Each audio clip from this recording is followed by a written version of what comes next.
Dinosaur को तो विलुप्त कर ही चुके हैं। तो डायनासोर की विलुप्त होने के बाद बहुत सारी जनसंख्या उत्पन्न हुई, मनुष्य उत्पन्न हुए, जीव जंतु उत्पन्न हुए, जानवर उत्पन्न हुए, घास फूस उत्पन्न हुए, पेड़ पौधे उत्पन्न हुए, सब बहुत सारी चीजें उत्पन्न हुई। अब क्या होता है कि जब कोई भी जनसंख्या आती है ना, तो जनसंख्या बढ़ती है तो कुछ चीजें घटती भी हैं। कुछ चीजें क्या होती हैं, घटती भी हैं। ऐसा नहीं कि सब चीज बढ़ता है पृथ्वी में, अगर एक चीज बढ़ा तो दूसरा चीज घटता भी है, प्रकृति का नियम है। तो क्या जीवों के विकास होने से, जनसंख्या में वृद्धि होने से किसी चीज की कमी होती है, किसी चीज पे कोई प्रभाव पड़ता है कि नहीं, ये समझने का कोशिश करते हैं। तो हाँ, बिल्कुल प्रभाव पड़ता है। जैसे मान लो कि जनसंख्या ज्यादा होगा, अब जनसंख्या ज्यादा होगा तो पृथ्वी में जमीन तो लिमिटेड है ना। अब पृथ्वी में जमीन लिमिटेड है, जनसंख्या अगर हद से ज्यादा हो जाए तो खाने की समस्या, रहने की समस्या, ये सबसे पहले आएंगे। तो देखते हैं क्या हो सकता है। मेरे साथ आपके सामने क्वेश्चन आएगा अभी, क्या मनुष्य की बढ़ती आबादी के कारण बाघों को कोई समस्या है? सोचो, हो सकता है क्या बाघों को समस्या? बाघ आज विलुप्त हो रहे हैं, बाघ की प्रजाति आज क्या हो रही है, विलुप्त हो रही है। क्यों विलुप्त हो रही है? क्योंकि जंगल कट रहे हैं। जंगल क्यों कट रहे हैं? क्योंकि मनुष्य की संख्या बढ़ रही है, उनको रहना चाहिए, उनको खाना चाहिए, उनको आराम व्यवस्था चाहिए। तो इन सब के लिए जंगलों को काटा जा रहा है। जंगल कटेंगे तो बाघ कहीं रह नहीं पाएंगे, अब बाघ नहीं रह पाएंगे तो बाघ विलुप्त होंगे, क्योंकि उनको भी जंगल से ही खाना पानी मिलेगा ना।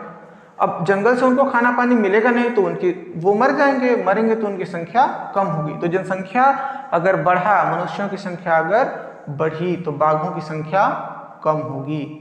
एक सवाल और आता है, अगर किसी संख्या की, सिर्फ एक ही चीज की संख्या अगर बढ़ जाए, जनसंख्या अगर बढ़ जाए तो क्या प्रभाव होगा? देखो, मान लेते हैं मनुष्य की, अगर मनुष्य की जनसंख्या बढ़ जाए तो सबसे पहला जो समस्या आएगा वो खाने को आएगा, दूसरा समस्या आएगा वो रहने को आएगा। ठीक है, आपके सामने मैं एक ग्राफ बना रहा हूं, खाने की समस्या से आपको सब समझ में आ जाएगा। जो नॉर्मल चलता है वो क्या चलता है, जो नॉर्मली चलता है ना,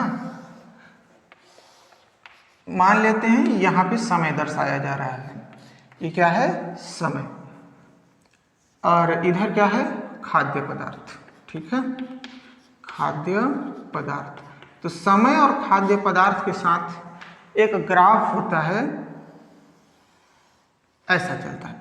ये स्ट्रेट लाइन है, सीधा है। जैसे जैसे समय बढ़ता जाएगा, अगर नॉर्मली चलता है तो किसी एक की वृद्धि अचानक नहीं होती है, तो अगर सामान्य चलता है तब के लिए है ना, किसके लिए है, सामान्य चलता है तब। अगर सामान्य चलता है, समय बढ़ रहा है, खाद्य पदार्थ को यहाँ पे दर्शाया गया है, तो ये क्या होता है कि आगे चल के समस्याएं आएंगी। क्योंकि देखो, अगर ये सीधा जाता है, ऐसे करके से जाता सीधा, तो समय बढ़ता, खाद्य पदार्थों में कोई कमी नहीं होती।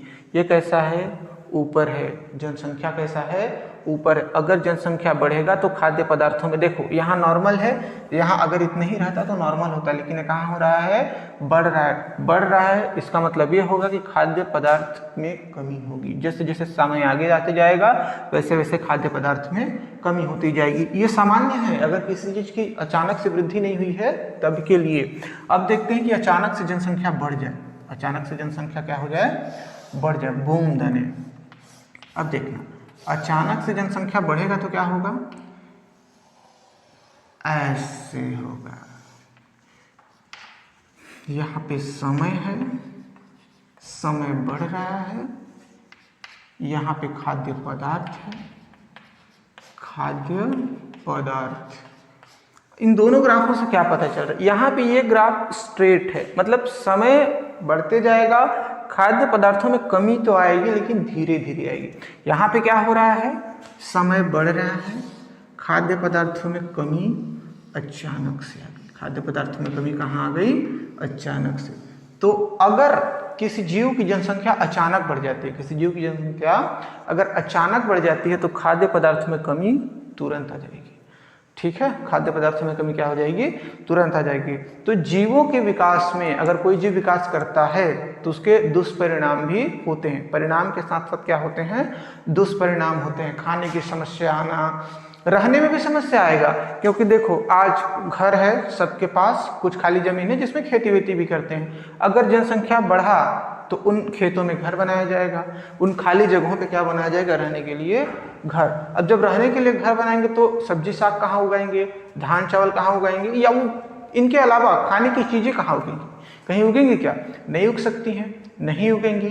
तो जनसंख्या का जब वृद्धि होगा, जनसंख्या का वृद्धि होगा तो प्रभाव तो पड़ेगा।